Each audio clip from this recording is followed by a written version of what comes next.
Welcome, everybody. Today is the 105th episode of Let's Do Lunch, and it's Thursday, which is always our Rights Tech Forum. Let me remind you that we will have our chat open, so please introduce yourself, just like Laura has for Digital Media Wire. And as Laura noted in the post, when you make your introductions, make sure to change the drop down from just panelists to panelists and attendees so that everybody can see what you post. We also have the Q&A area open just to the left of the chat on the bottom nav, and that's where you should put questions for our panel so that they can see them easily. So today is our Rights Tech Forum, and we had this scheduled a couple of weeks ago, and I'm really glad that we're able to now get this group back together. Paul Sweeting, please join us. Paul is our host today, and always our host on Thursday. Paul, who do we have on the show today? Well, we have our widest spaced Rights Tech Roundtable to date. We have a guest in Los Angeles and a guest in Sydney, Australia. In Los Angeles is Paul Wiltshire of Songtradr, and joining us pre-dawn in Australia will be Jacqui Schoorl from Jaxsta. And we'll be talking about the recent integration between their two companies and what their plans are for that. So have a great show. Before we get to Jacqui and Paul, a couple of headlines. The U.S. Patent and Trademark Office this week released its first report on its investigation into the intellectual property implications of artificial intelligence technology. Though a lot of it was focused naturally on patents and trademarks, there was also a section that addressed copyright and what to make of works that are all or in part generated by some form of artificial intelligence technology. The report, which is available on their website, along with links to videos of the sessions that they held as part of the preparation of the report. With respect to the copyright section, basically the consensus, at least according to the PTO's assessment, the consensus was that the current state of the art of AI, we're really still talking about what they call narrow AI, or AI that is sort of built for a specific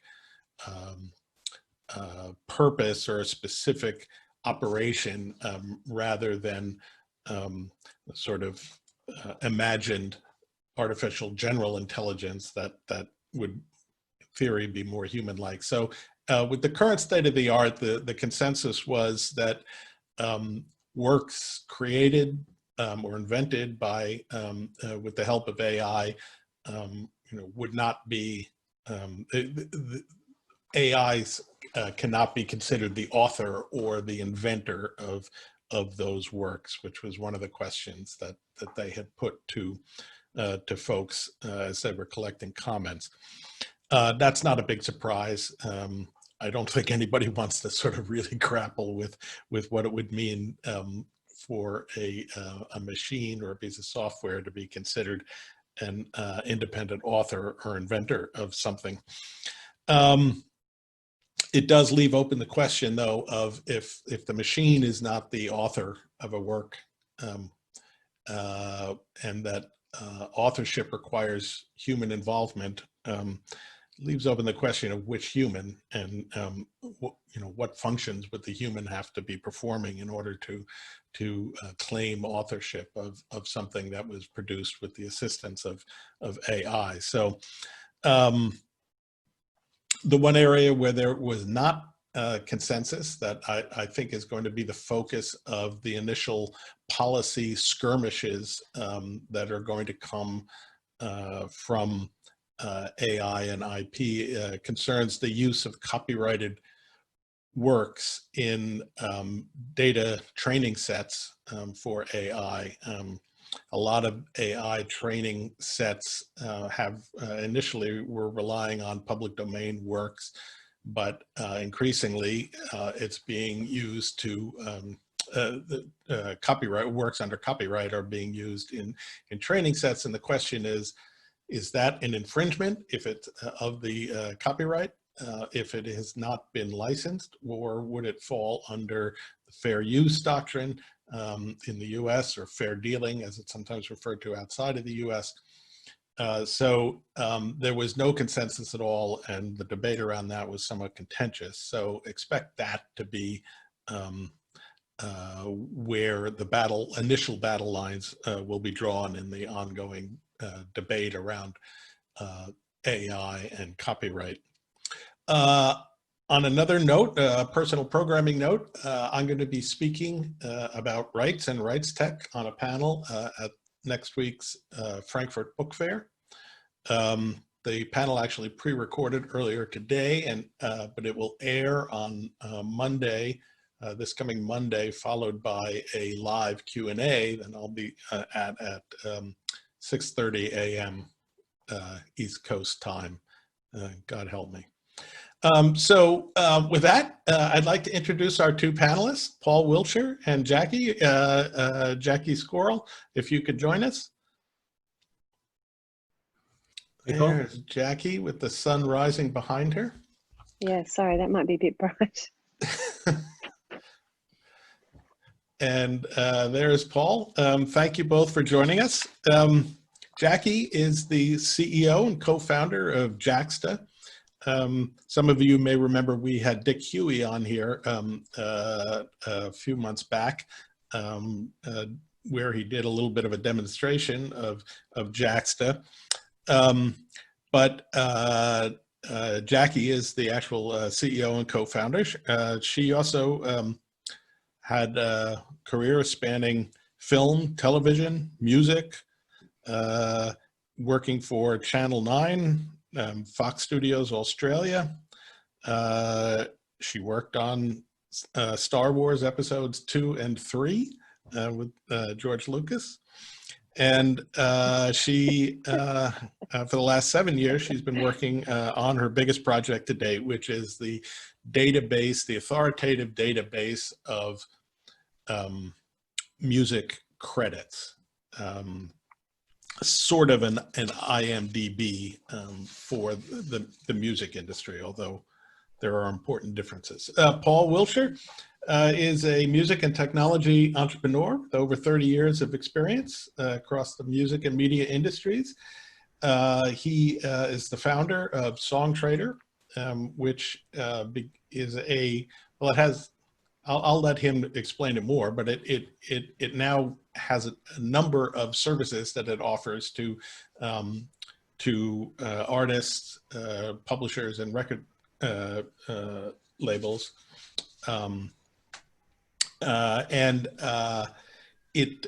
He founded it in 2014. It launched officially in March of 2016.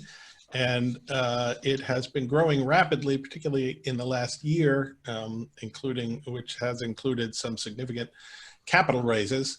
Paul and Jacqui, welcome to you both. Thank you, Paul. Thanks, Paul. So let's start with Songtradr. Tell us, most of our folks here, are probably familiar with it, but give us at least the elevator pitch summary of Songtradr. Cool. So Songtradr is we're developing a global B2B music rights ecosystem and licensing marketplace. So we very much look at both sides. So how do we add value to rights holders, such as artists, composers, but also labels and publishers, catalogs. But equally, we we are very focused on the demand side of the marketplace in terms of how do we grow sync licensing, how do we open up other licensing opportunities in other verticals, and how do we also at the same time value conscious about the value of rights in that as well. So we do very much exist in the balance of both, and our goal is to really develop the right products to serve both markets.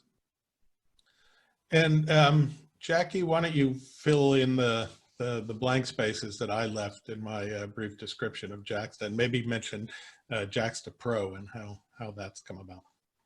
Actually, I think you did a great explanation of Jaxsta. Thanks, Paul. Yeah, look, our mission's really solely focused on credit where credit's due. So what we wanted to create was, if you will, the world almanac or most official source of music metadata and information, you know, who played what on a release, from the artist all the way through to, you know, backing vocalist.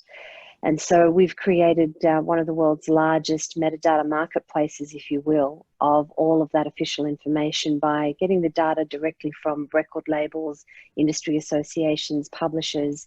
We pull it into our system, we deduplicate it, we map it, and then deep link it together.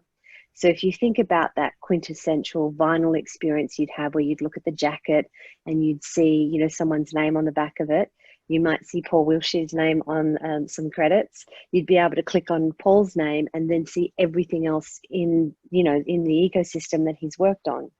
So it becomes like an official CV, if you will, for music creatives. For most of us on this panel today, we probably have professional LinkedIn pages. Well, what's our creative community supposed to do?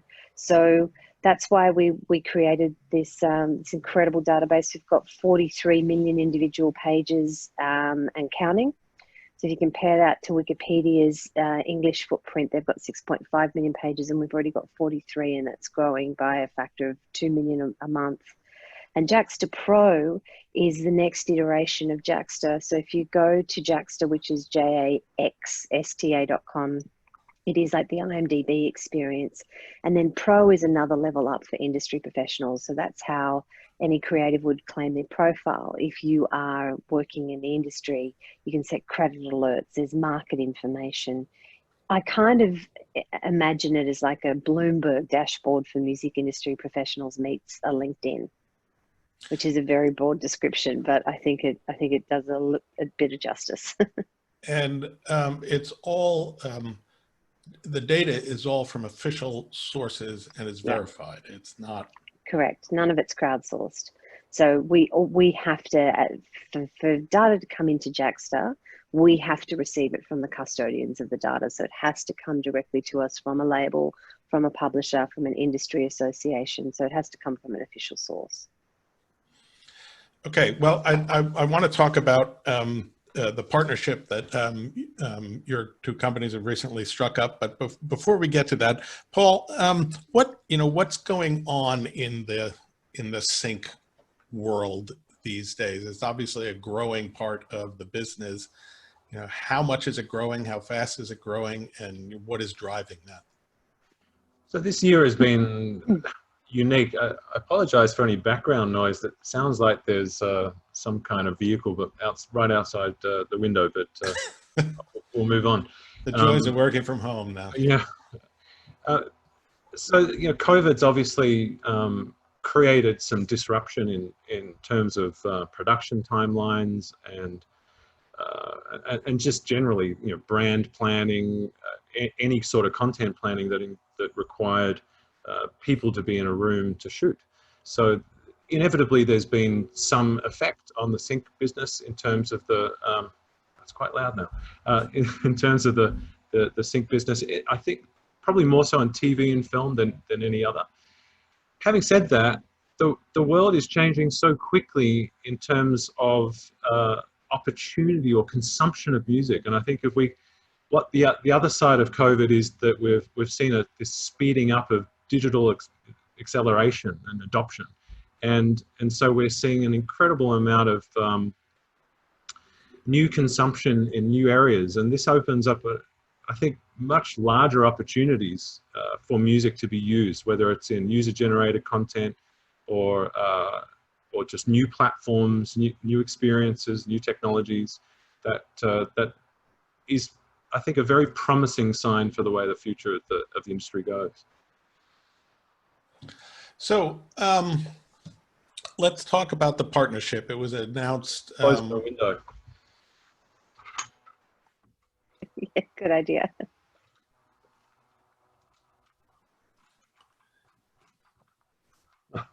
Sorry. No worries.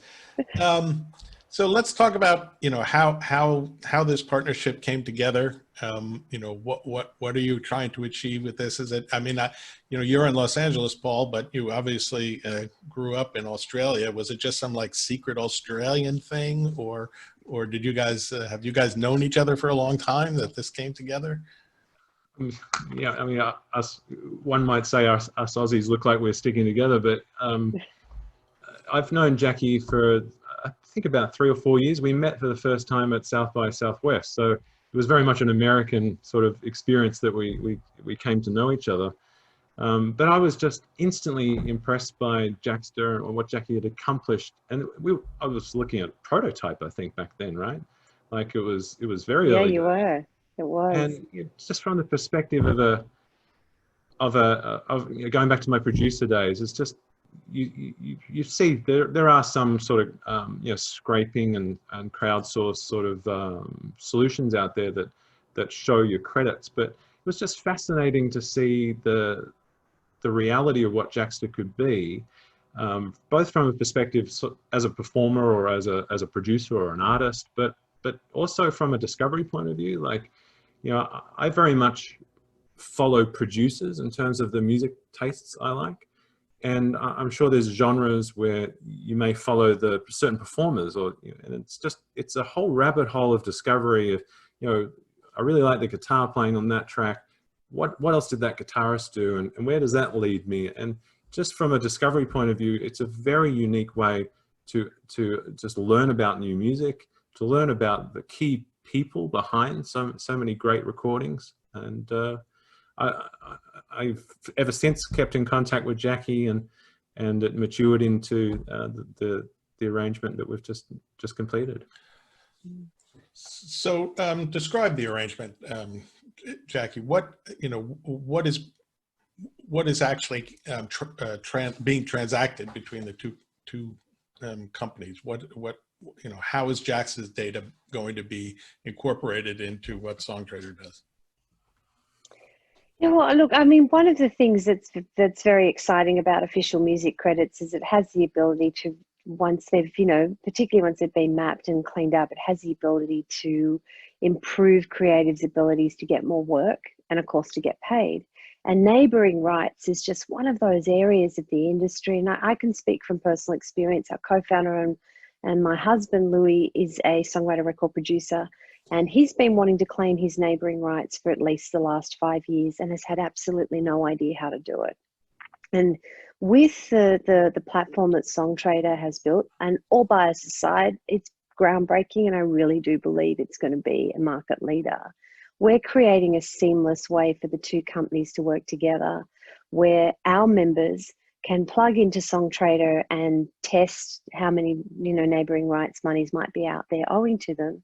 And then Songtrader has the ability to seamlessly go and collect those monies for the performers. So, you know, anybody that's an artist or performed on a recorded piece of music that is broadcast in any of the nations in the world, sadly not including America from the Rome Convention, but, you know, anywhere in the world where that music is broadcast, there's money owing to those performers.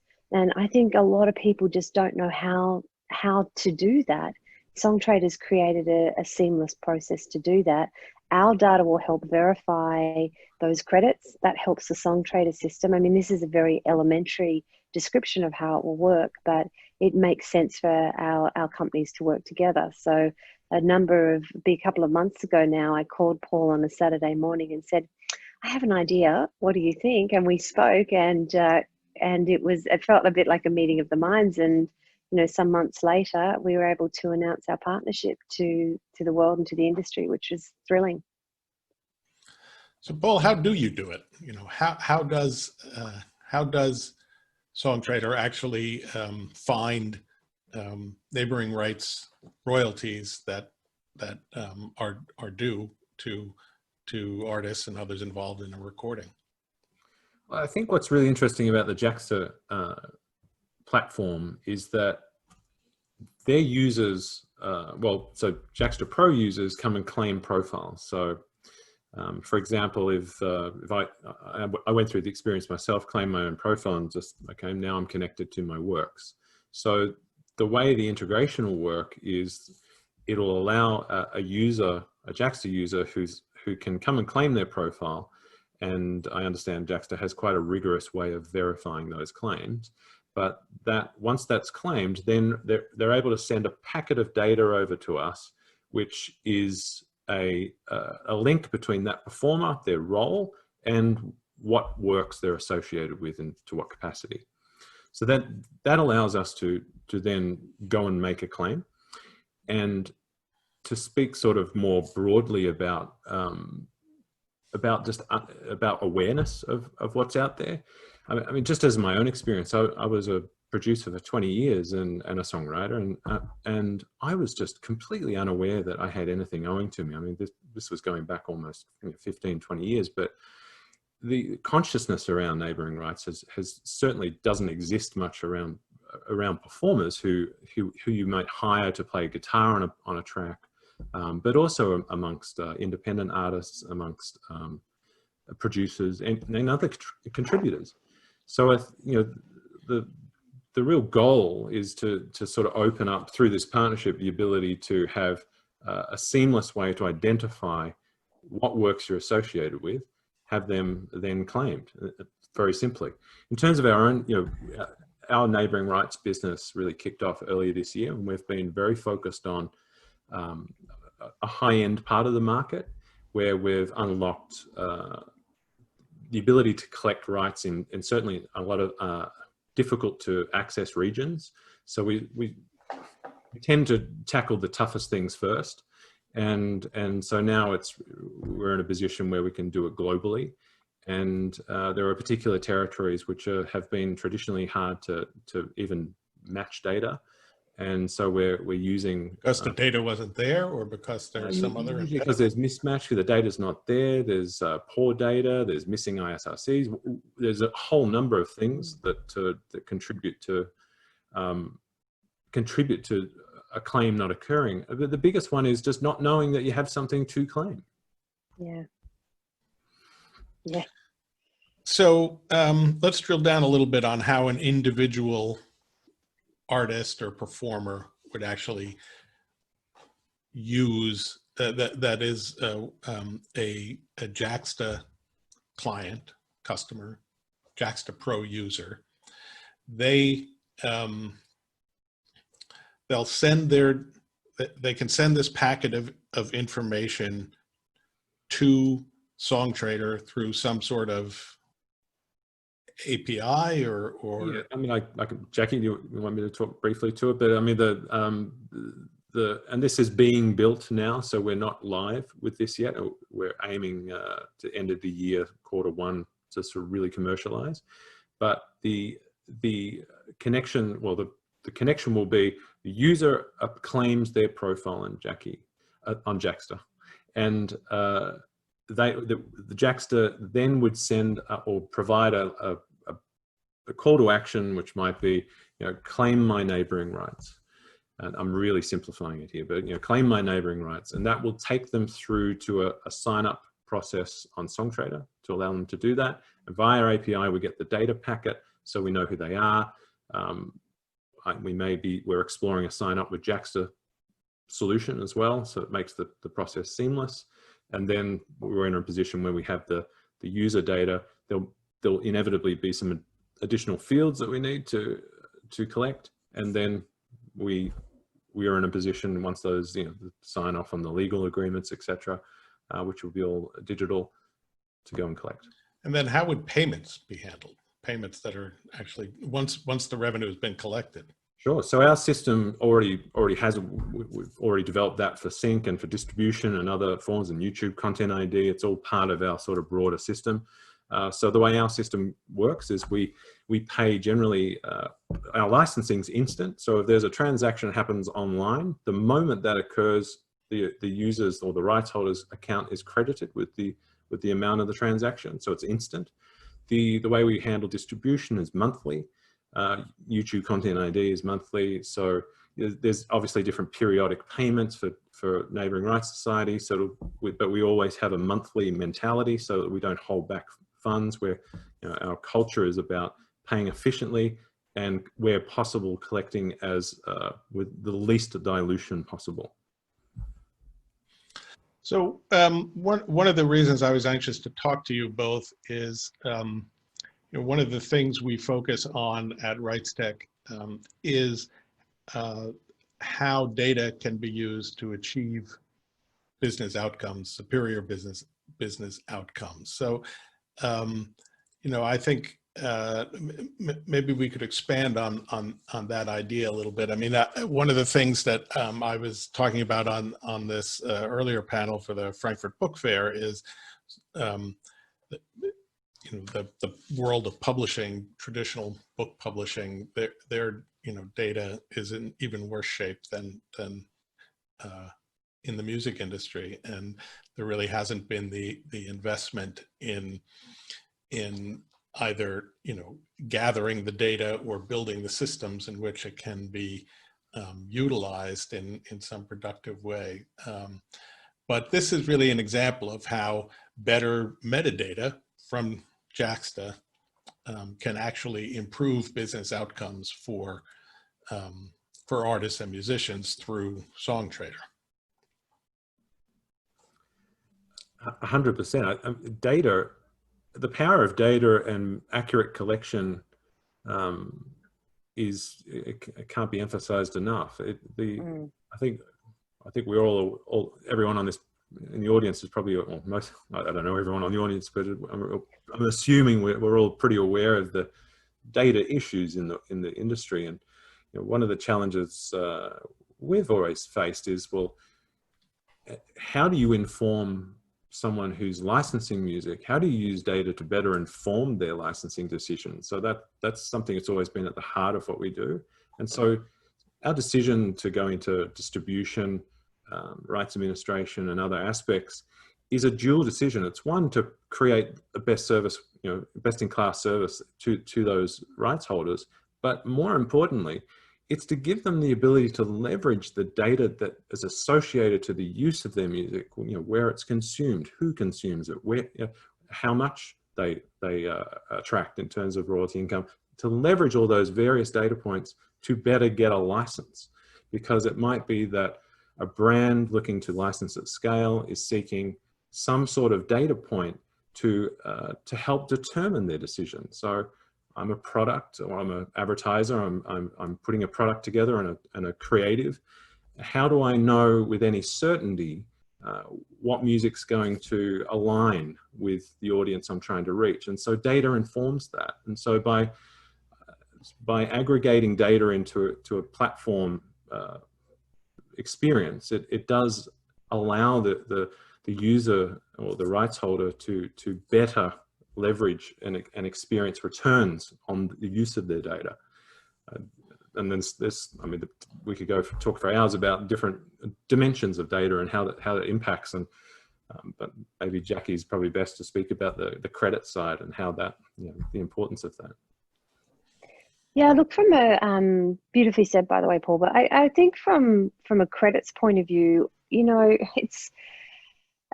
we're so past the point now of creatives credits not being included in digital platforms. You're by not including who played drums on a track, or who was the bass player, or who was the backing vocalist, who engineered, who mastered the track, you're denying that individual their identity. So that information is important, and it's important on a number of levels. Obviously, from an attribution point of view, from an official point of view. So if you need to go into a track to find out who did what, whether it's for payment purposes or it's because you want to hire that individual to work on another project, their credits matter. as do the identifiers that are associated with that individual. So I'm really excited to share that we have become an agency for ISNI. So we are going to be rolling out official identifiers for the music industry. And ISNI is the International Standards Name Identifier. Yes, and I can see that Paul Jessup is here, and I want to say a tremendous thank you to Paul Jessup. I first met him at my first DDEX plenary in LA in November of 2015, and I heard him speak about ISNI, and I was sold, and I went up to him straight away and I said, I need to hear all about this. So he's very persuasive, Paul. He is. He's been very, instrumental. Very passionate about data. He's an extraordinary human being, and he's been instrumental in making that happen for us.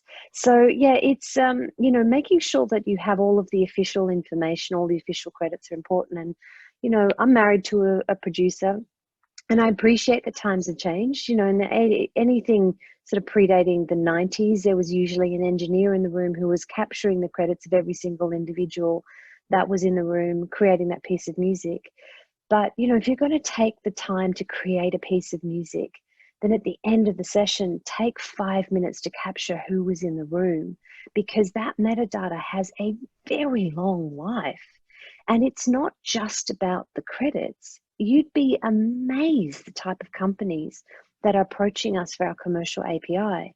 It's everything from car manufacturers to fitness companies, not just digital service providers, so not just the streaming platforms, because it's everything down to, they might want to know the all-time greatest harpist of all time. I kid you not, that has been a request, to you know, being able to ask one of the smart speakers, hey, who's Steve Jordan? And not have it come back with according to Wikipedia, but have it come back with Steve Jordan's full discography, not just as a drummer, but also as a songwriter and record producer. So one of the things that we're working on, because of the official suppliers of our data, we're working on creating a really full story of what that person's career looks like, including charts, including certifications, including nominations and wins, and being able to create a full picture of that individual's, you know, career to date in the music industry. But because we have so many data suppliers, I mean, with the number of partners we now have access to over 900,000 individual labels and publishers that are supplying us data. And with that, we have the ability to clean that data. And we also have the ability to go back to our partners and let them know, hey, we've received feedback from a Jaxsta Pro member who's told us that their credits are incorrect here. They have this proof to back up the claim. We actually have the ability to help fix the metadata and improve it. And that means that it's fixed in the entire metadata change for perpetuity. So not just for Jaxsta's feed, but anywhere else where that metadata may be fed, you know, in the metadata supply chain. Just a reminder to folks, if you have questions for either Paul or Jacqui, you can put them in the Q&A window, which you can open by clicking the icon at the bottom of the window. Paul, you mentioned that the target for actually rolling out the fruits of this collaboration is the end of the year, I think you said. Is that right? So what's the roadmap beyond that for the partnership between Songtrader and Jaxsta? We have the difficulty of Jaxsta being a publicly listed company and not really being able to disclose a whole bunch about that. So we have some exciting plans, but we do have to be sensitive to those boundaries. Okay, let me try it this way. What's the roadmap ahead, Jaxsta, for Songtrader? You've been growing rapidly and adding services to your platform. What's the roadmap? So we look at obviously we've been very focused on sync and licensing in general for the last 5 years. And we've found that segmentation of licensee has become more and more critical. And the danger of not segmenting is the can lead to a battle of devaluation. And so we are in the process of launching a new product. It's a segmented product, and that's coming out at the end of the year, which we're very excited about. Can't tell you a whole bunch. How can you? Well, to sort of understand, so if we think about a world of licensees, at the top end you have brands, advertising agency groups, whether it's you know, it could be a WPP, or it could be a big brand like a Coke, of very different needs to a YouTuber, someone who runs their personal YouTube page. And all the differences in between. So a music supervisor's needs are very different to, say, a business who they just know they need music. They need to get music onto their social media content, or they have a branded content channel on YouTube. Very, very different needs. So we're launching a new product at the end of the year that's complementary to Songtradr. It's part of the Songtradr experience, but it's very focused on a particular segment. And we have, and that has a number of different aspects to it that are rolling out next year. That's sort of on the demand side. On the supply side, we recently hired Virginie Berger, who's very experienced in rights administration space generally. Yeah. And we are in the process of preparing to launch a rights administration product, which will collect performance and mechanical income, as well as releasing our neighboring rights products. So very shortly, we will be a one-stop solution in terms of distribution, rights administration being performance and mechanicals, neighboring rights, YouTube content ID, and future content IDs, as well as being a licensing marketplace. So it becomes, and we look at the two as very complementary. All of those data points, as I mentioned before, that come in through those different experiences can inform and influence the licensing experience. We have a little audience poll that I'm going to put up now, just to give folks a chance to weigh in on some of what we've been talking about. The questions are mostly about data and credit information. So while folks are filling that out, I had a couple of other questions. First of all, I know Virginie well, and that was a good hire. She's great. Yeah, she's very good. She's, she used to be the CEO of, what was it called? Is it Ammonia? Yeah, Harmonia Online. Yeah, which was an interesting attempt at organizing the back end of the licensing business. So Jacqui, without violating any securities rules, what is the roadmap ahead for Jaxsta? Yeah, it's great being public. It's also immensely frustrating. Well, look, the things that we've already disclosed to the market, of course, our commercial API and data solutions. So we're going to be rolling those out towards the end of the year, which is, we cannot wait. Obviously, with COVID this year, we pivoted from a paid subscription with Jaxsta Pro to free until the end of this year.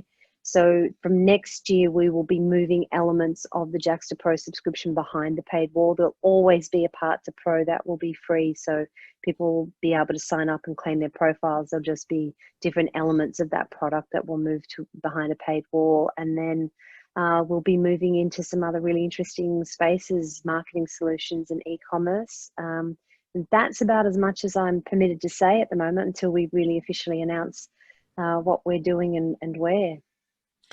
I was interested before when you mentioned that to some extent you've been surprised by who you've been approached by looking for music credit data. Can you talk a little bit about, why do you think so many people are interested in or feel a need to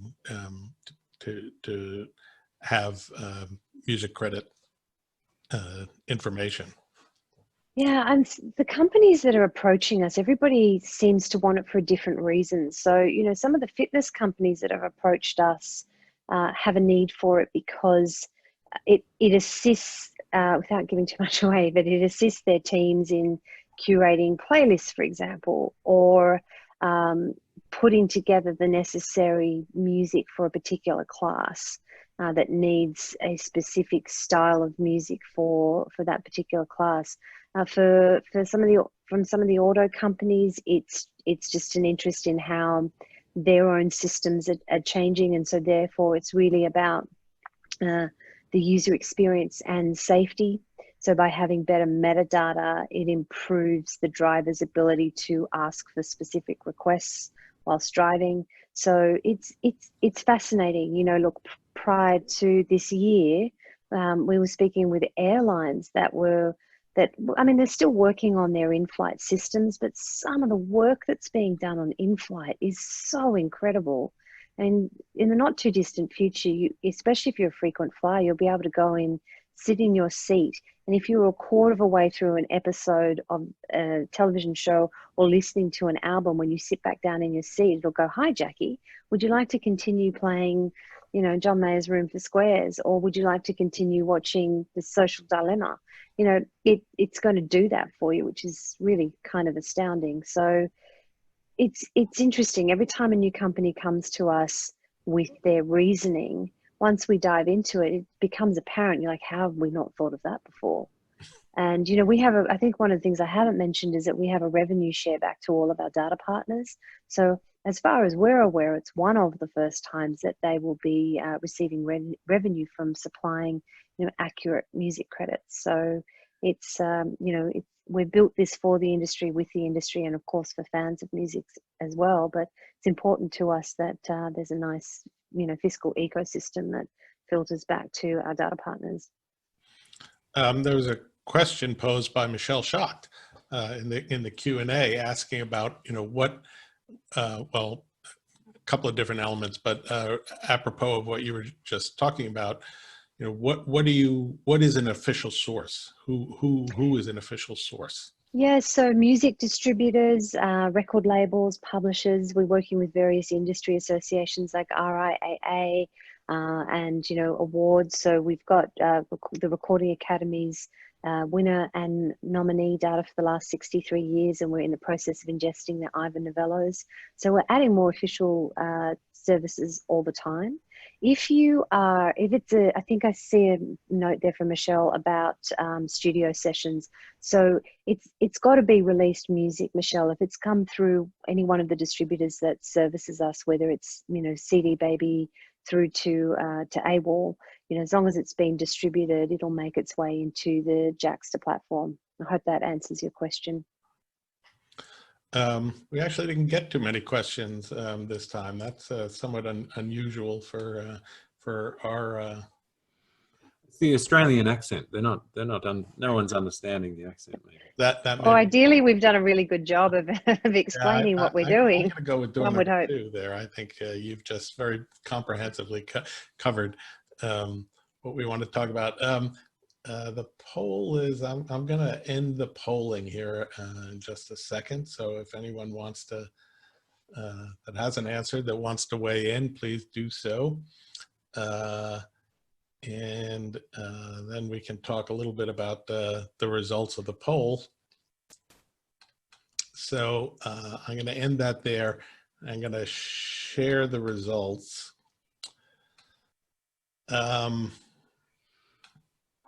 So we asked people, I wanted to get a sense of the room, you know, who's out there. And there's no clear pattern, but I guess there's the largest segment from in the industry are actually intermediaries, agents, attorneys, managers, and so forth, which makes a certain amount of sense. They're the people involved in licensing and data management. We asked folks, where in the music business do you think a comprehensive database of credits can add the most value? And the overwhelming majority said all of the choices, all of the above, consumer discovery, artist promotion and marketing, record promotion and marketing, royalty collection to get to the Songtradr tie-in, industry research. So pretty much it seems to be a predicate for everything. Accurate metadata on credits can improve almost anything in the business, evidently. And then we just asked, what do you miss about liner notes? Because that's what they used to call music credits on albums back in vinyl days. And all of the above also was a winner there, but it was personal music research and discovery, sort of as you were talking about, Paul. Following producers and with in the music that you like to listen to, and having reading material. And of course, you often read them. I'm really old, so I played a lot of vinyl albums back in the day, and you would reread the liner notes 400 million times. Vinyl seems to be coming back with force. Yes. So a couple of other questions have popped up while we were polling. An anonymous attendee, how is conflicting data between the two parties, for instance, label and publisher, regarding the same song handled in the Jaxsta system? How do you reconcile messy data? Yeah, so once we know there's a conflict, we go back to our partners and notify them that we've received that conflict or that it's become apparent to us. And then depending on their feeds, they will either update or remove that data. And if necessary, if we have to take it down at their request, we do. So clearly there are a lot of conflicts in our beloved industry. So it's a daily ongoing process that we work through with our partners. Charles Daughtry, how do you handle artist outreach? The distributor info is good as far as it goes, but it's weighted toward recent releases. So how do you reach artists who may have been involved in less recent recordings? Yeah, sure. So obviously, again, it depends on the feeds that we're receiving from our partners. And, if credits are missing or information is missing, there's actually a feedback button on our site. So on any page that you're on, you can log a feedback ticket and tell us if you believe a credit's incorrect or is missing. Now, sometimes the data is missing because we haven't received it in the feed. And because we're not a crowdsourced platform, we will not have data that has not been received from a partner. So if something's missing, we go back to the partner and we notify them and say, look, we've received this request. We're working with a phenomenal producer who's produced some of my most favorite pieces of music. And we've been really going through, he became a Jaxsta Pro member, and we've been going through his catalog in some detail. And some of the credits that are missing for him from the 70s and 80s are baffling, but we're working through it with him. And, the great thing with our partners, the labels and publishers, is that they want the data to be accurate at their end as well. So it's and do they have data, it by and large? I mean, if you're going back to some cases, the 70s, does that data even exist?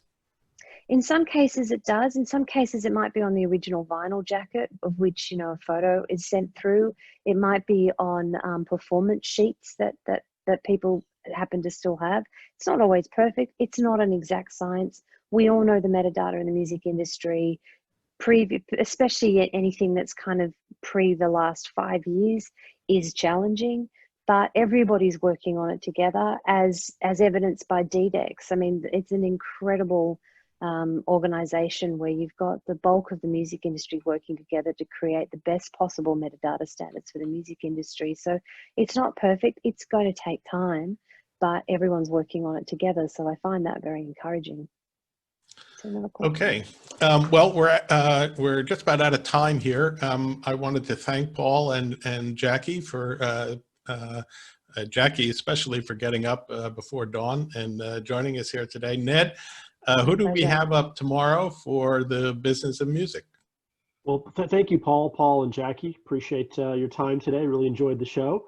Tomorrow's our Business of Music Day, and we have Justine Watkins. She is the Chief Brand Officer for Triller on the show.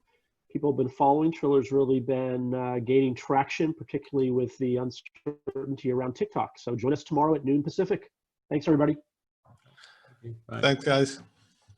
Thanks, everyone.